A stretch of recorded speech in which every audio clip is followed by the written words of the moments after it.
Hi, I'm Aneri Pradhan, co-founder and partner of Climatic Group, and I'm really excited to have our guest Freya Burton, who is Chief Sustainability Officer at LanzaTech.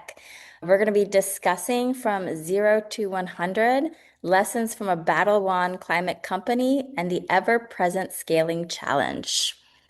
So, welcome, Freya. Thank Would you love very much. to, yeah, thank you. So, I would love for you to just share with our listeners like about your story and how you came to be a part of the LanzaTech team way back.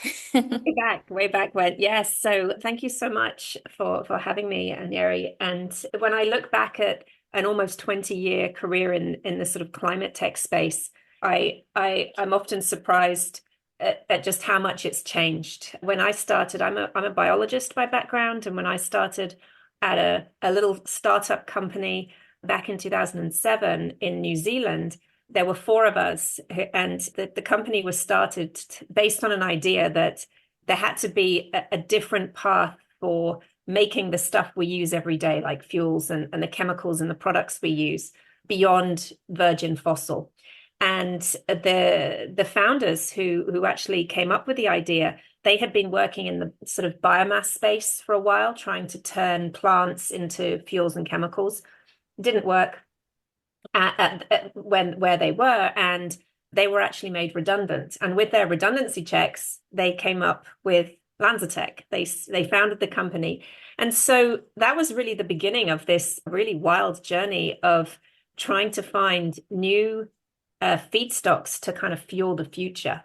And the idea we came up with was to look for a feedstock that was like available in large volumes, low cost, and didn't impact the environment. So it didn't impact food or feed or land or biodiversity. And the idea they came upon was to recycle pollution. There was a lot of pollution in the atmosphere, just going out there being wasted, but it contains carbon. And carbon is an essential building block. So why can't we use it? And so LanzaTech was really formed to try to develop a platform to take carbon out of pollution and reuse it to make the things we need.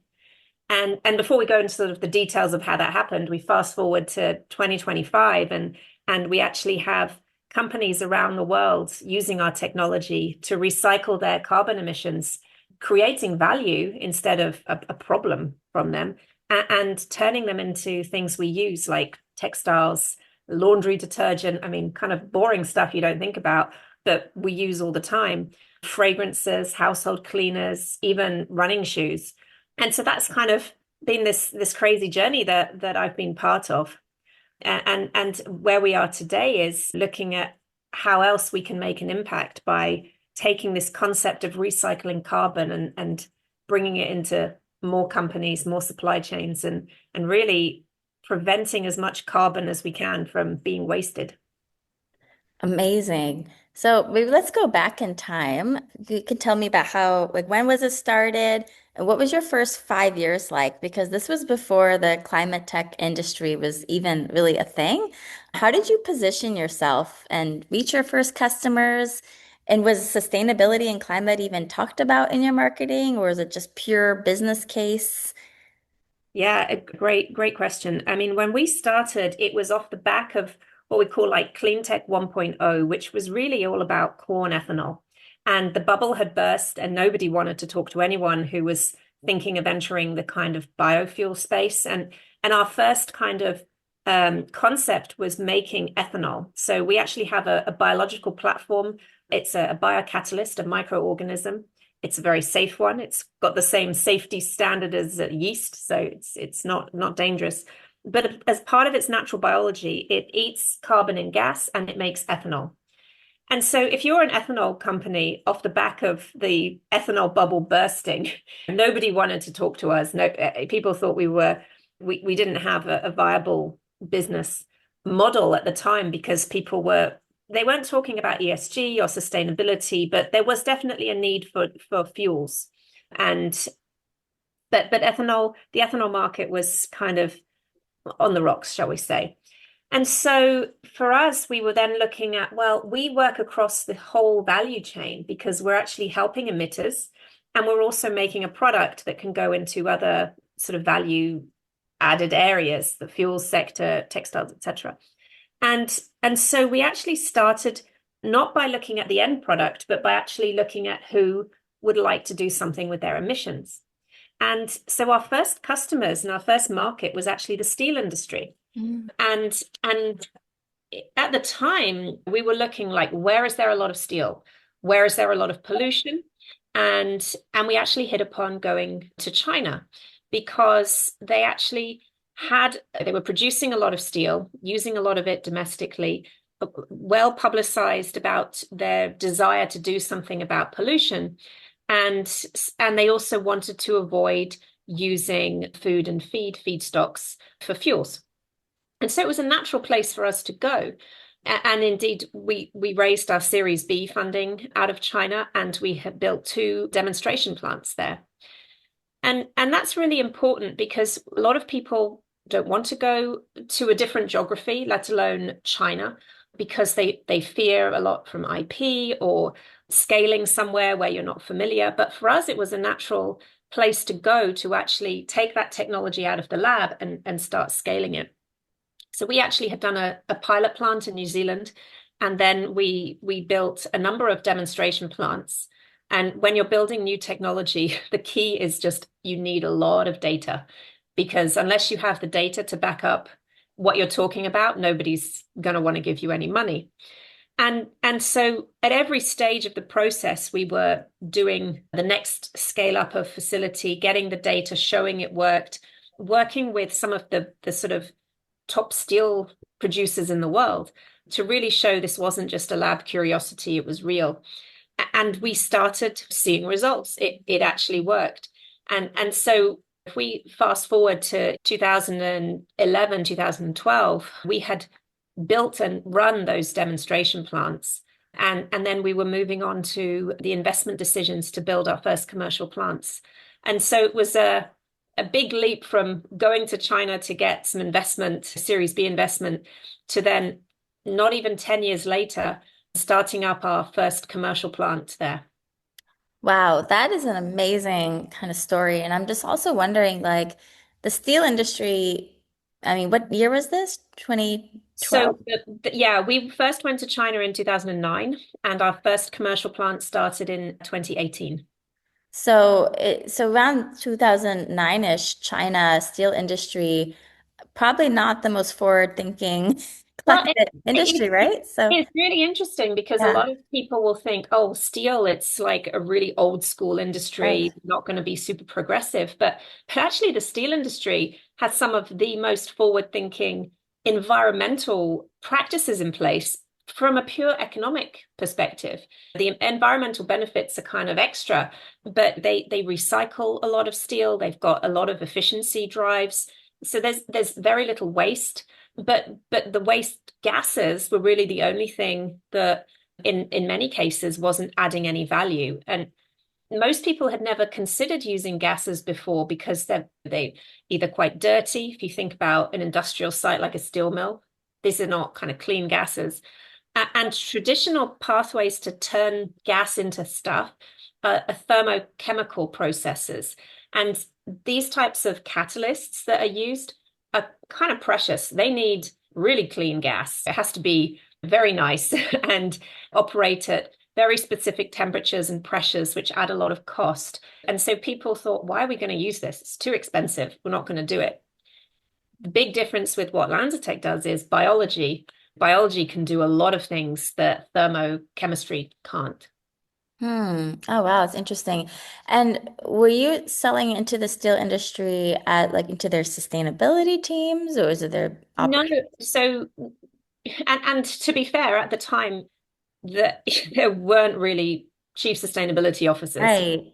It's only very recently that's sort of been people who we've been talking to. And interestingly, it's kind of even progressed to now sustainability, regardless of macro headwinds in ESG, it's still very ingrained into the economics. You've got that baked into either CFOs or procurement areas. But at the time, it wasn't about sustainability. It was actually still an economic reason. This is a waste. I'm not doing anything with it. it can be a liability in some geographies with emissions penalty schemes. How about adding value? How about making something else with it? And so that's how it was really looked at. At the same time, there was always a desire to reduce pollution and particulates, especially in somewhere like China, where they can be quite direct on when they have a plan to do something, people will get behind it. And there's been a lot of targets for emissions reductions there as well. Mm. And so you kind of developed at the time this first of a kind technology before that term even existed.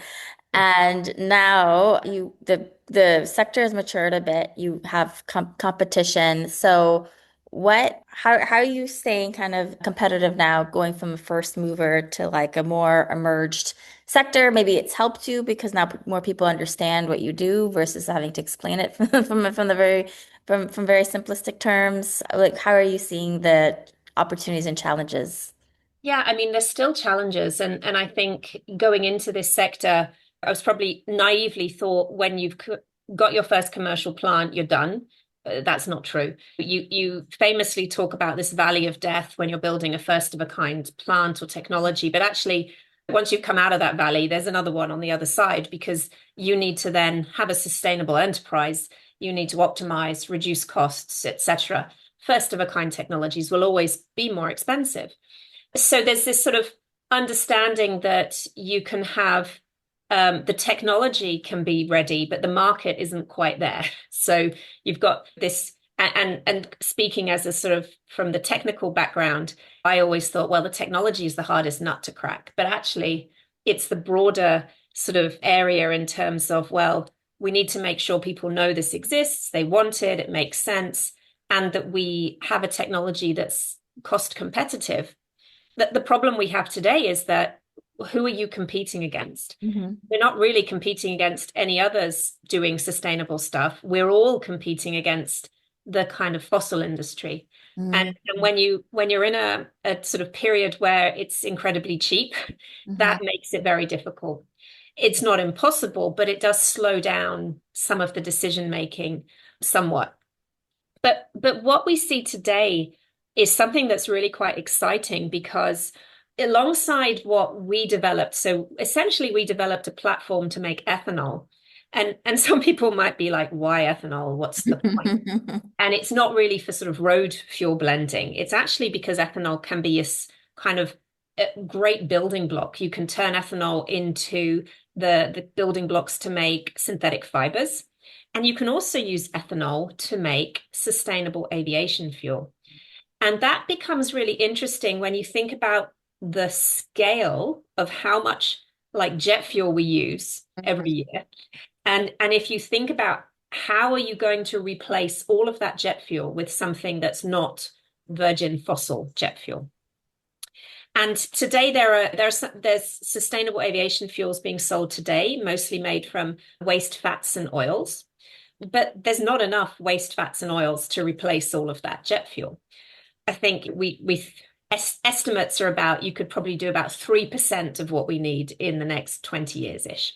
Hmm. What are you going to use? So, what are the alternatives? You could use plant-based things, sort of traditional thinking about plant-based feedstocks, but this we need plants for a lot of other things, and there's the risk of land use change, impact on animals, and so on.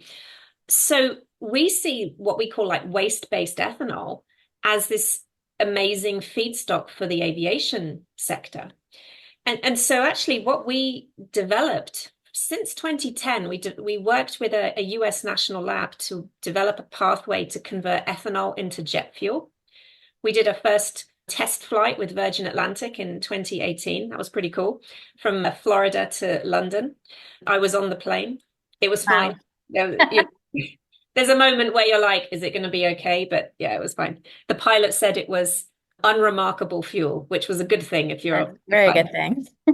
And and then we actually spun out a company to scale that up because we're like, well, we're not experts in aviation, so let's get a team together and create another company called Mhm. LanzaJet that will scale this up. And so together, LanzaTech and LanzaJet have this what we call our circular platform, where we are the kind of waste-based feedstock provider working with steel mills or waste emissions, turning it into ethanol, and then LanzaJet converts that into sustainable aviation fuel. And what we're seeing around the world is there's a huge appetite for sustainable aviation fuel. Mhm. And it takes time to build these plants. So there's a lot of interest from investors. There's a lot of, I suppose, focus from governments on get more how to get more volumes into the markets by providing incentives and so on. So we see that as like the perfect market for the ethanol that we have to offer. So that's a very exciting kind of endpoint where we're like, oh, the market is ready, the technology is ready. Let's get it all together. Yeah, I'm so excited you're talking about your safe aviation fuel and circular product because I am seeing a lot of interest, especially from the airline industry in this sector.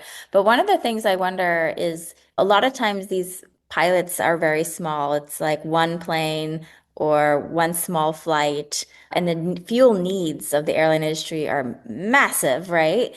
Yes. So, how do you see, not just only from LanzaTech's technology, but even just to supply and literally change from fossil fuels to ethanol or bio-based carbon-friendly kind of fuels to actually transform the airline industry? Like, where do you see, how would that happen? Is it just through policy? Is it through cheaper pricing? Or, yeah. Yes, I mean, it's a great and scary question.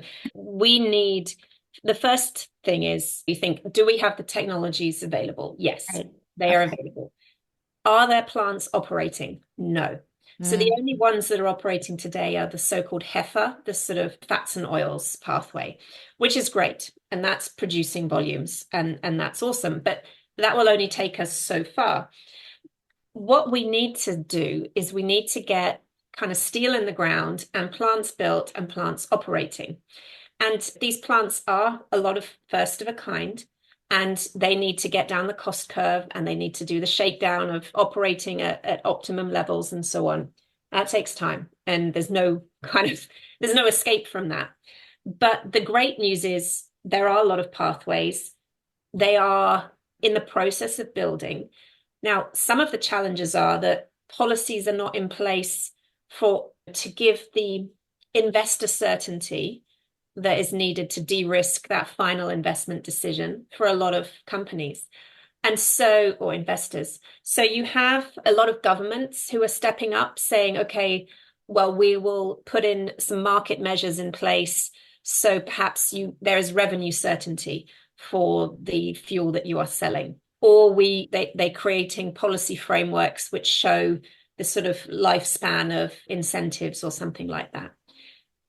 As fuels, you definitely should not be reliant on the incentives because that is kind of slippery slope. But as a lot of fuels are eligible for them, at least at the start, you've got to have everybody on an even or a level playing field.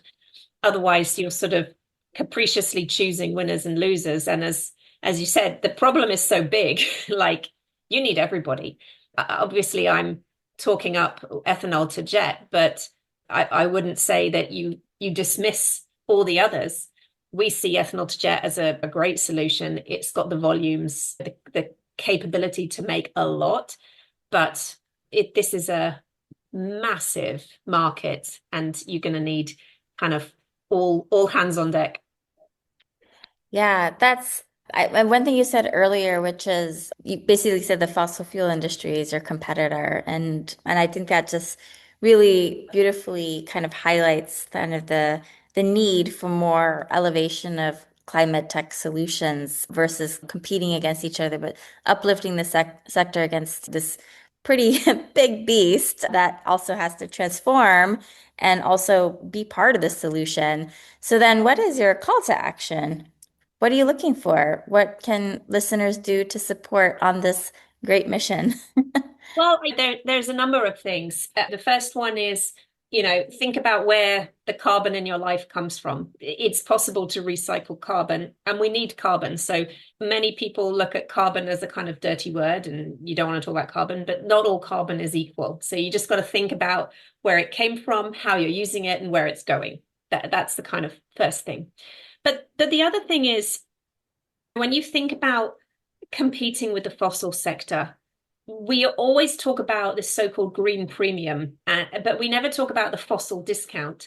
And there's no way we're going to dismantle over 100 years worth of credits and incentives and subsidies in the fossil sector. But it's important that people are aware that these new technologies are at the same point that the fossil industry was when it started, and they have to get down the cost curve and they have to scale. And so it's not the right comparison. The reality is everyone's always going to compare it, but we need to start thinking that this is a kind of standalone future rather than the initial swap that we just have to think about making. But of course, economics is a huge part of this puzzle right now, and especially with a lot of these kind of political headwinds around the world, which are impacting energy security and sort of economic growth. And so, unfortunately, it is still a challenge, because when you have to make a decision, it's usually going to be made on the bottom line. And until we can get that technology down, things are just going to be slower. So my call to action is don't give up hope. Think about your carbon. Think about whether this is really more expensive in the long term or not. But keep asking the questions and keep challenging the status quo, because if we don't do that, nothing will ever change. Oh, I love that. And what about a call to action for the airline industry? Yeah, get your off takes in. I mean, the airline industry has been amazing in their support of new technologies, and looking at frameworks to get more sustainable aviation fuel deployed. There are a lot of airlines who are investing in SAF producers. In fact, many have invested in LanzaJet, which is super exciting. But we need to secure offtake agreements across the sector, so then there's more investor certainty, and then they can get the stuff built and produced. And so that's also the call to action is keep doing what you're doing, and let's kind of create momentum in the sector so everyone can really, I'll say, take off. Nice little aviation pun there. Amazing. Well, thank you so much, Freya. I really enjoyed your insights. And if listeners want to connect with you on LinkedIn, her name is Freya Burton on LinkedIn, and LanzaTech. If you put in Freya Burton LanzaTech, you will find me.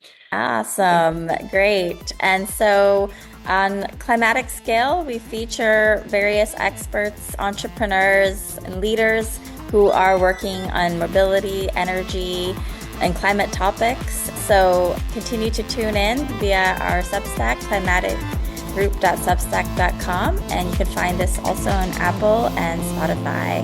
Thank you so much. Thank you.